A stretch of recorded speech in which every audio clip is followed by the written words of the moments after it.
Are you having a hard time figuring out what to get Dad for Father's Day? Shop now at sportshistorynetwork.com/row1 and save 15% off your order when you check out Row 1 Brand's Vintage Sports Pictorium Gallery. They have America's best sports art.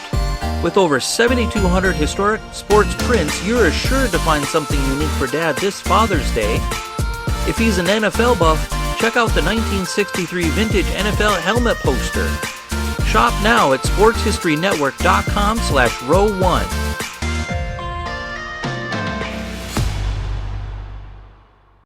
This podcast is part of the Sports History Network, your headquarters for the yesteryear of your favorite sport. You can learn more at sportshistorynetwork.com. Hello, sports fans, and welcome to another edition of Yesterday Sports on the Sports History Network.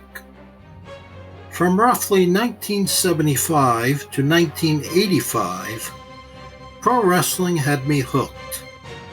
It started with a wrestling magazine that someone had brought to school. I was around 12 years old at the time and have asked if I could look at the magazine. The magazine had lots of pictures of all the top wrestlers.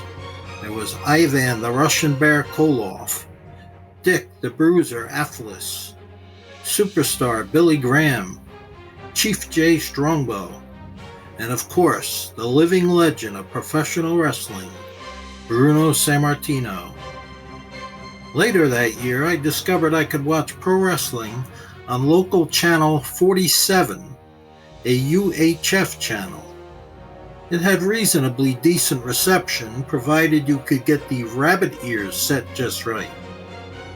For those who didn't grow up in the 1970s and haven't a clue what I'm talking about, rabbit ears are what we call the antenna on the television.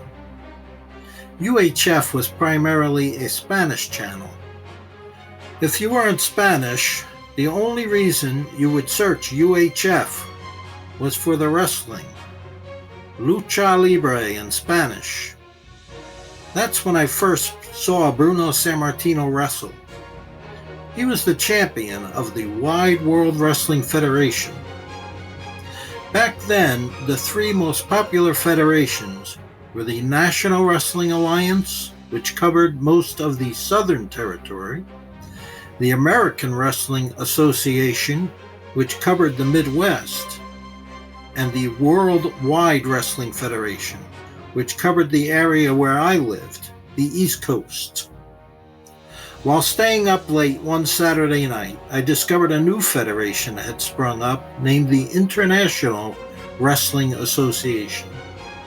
It was televised on Channel 9, WOR, out of New York City, and it didn't come on until midnight. The champion of that federation was a very athletic Mexican wrestler by the name of Mil Mascaras. He wore a mask that his opponents were always trying to take off, but of course never could. Mascaras was one of the few wrestlers who had an unlimited array of moves, and he would usually finish off his opponent by diving off the top rope. He quickly became one of my favorites. The chief villain of the IWA was Bulldog Brower, who had a heated rivalry with the mighty Igor, who later became a very popular wrestler using the name Ivan Polish Power Putski. The IWA didn't last very long, so most of the wrestlers joined one of the other three federations. Then the WWF started televising their shows on Saturday afternoon. The show attracted many fans, including me. But Sammartino rarely, if ever, wrestled on these television shows. He was the main attraction, and they saved him for the big venues like Madison Square Garden and the Spectrum in Philadelphia. In April 1976, Bruno wrestled a relative newcomer named Stan Hansen. Hansen had been a college football star at West Texas State. A huge man at 6'4" and 310 pounds, his favorite move was the lariat. He would hurl his opponent into the ropes. Then when the guy bounced off and headed towards him, he would clothesline him. A body slam usually followed. But while body slamming Sammartino, Hansen accidentally dropped him on the back of his head and broke his neck. No one in the pro wrestling business was ready to let the secret out that the matches were scripted. So the storyline was that it was Hansen's lariat that broke Bruno's neck. Thankfully, Sammartino made a full recovery and returned to the ring. By now, I was questioning whether pro wrestling was fake.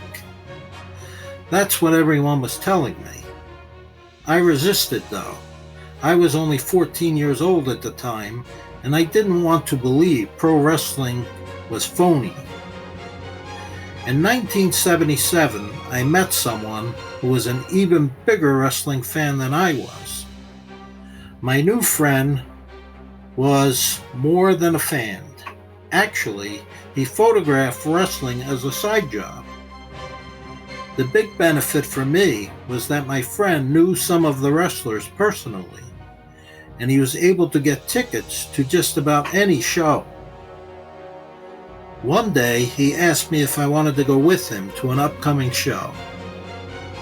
"What's the ticket price?" I asked. "They're free," he said. "All I ask is that you help me sell my photos before and after the show." How could I turn down a deal like that? Come back next week for part 2 of my pro wrestling podcast. This podcast is part of the Sports History Network, your headquarters for the yesteryear of your favorite sport. You can learn more at sportshistorynetwork.com.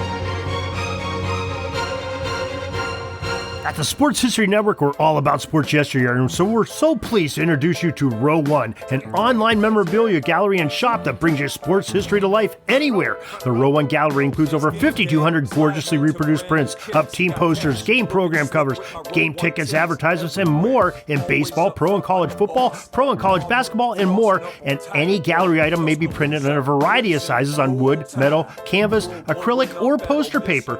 And in Row One shop, check out the thousands more of unique items with a retro and historical designs dating back to 1876, including t-shirts, long sleeve shirts, phone cases, mugs, blankets, pillows, towels, and even shower curtains. Go to sportshistorynetwork.com, ROW1, for access to the full Row One catalog and for gallery prints and gift items, plus get a 15% discount off all prints on the Row One Pictorium Gallery with coupon code SHN15. Follow the link on the show notes.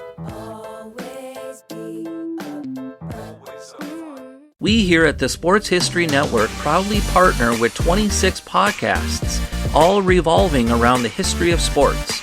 But did you know that many of our hosts were sports history authors way before they started their shows? It's true.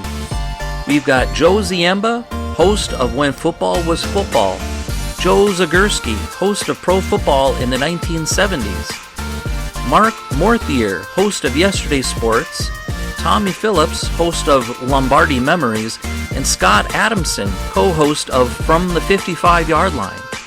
All these authors have many books for you to choose from. To check them out, go to our website at sportshistorynetwork.com/sportshistorybooks. Pick up your copy today. Soundtrack provided by Kevin MacLeod of filmmusic.io.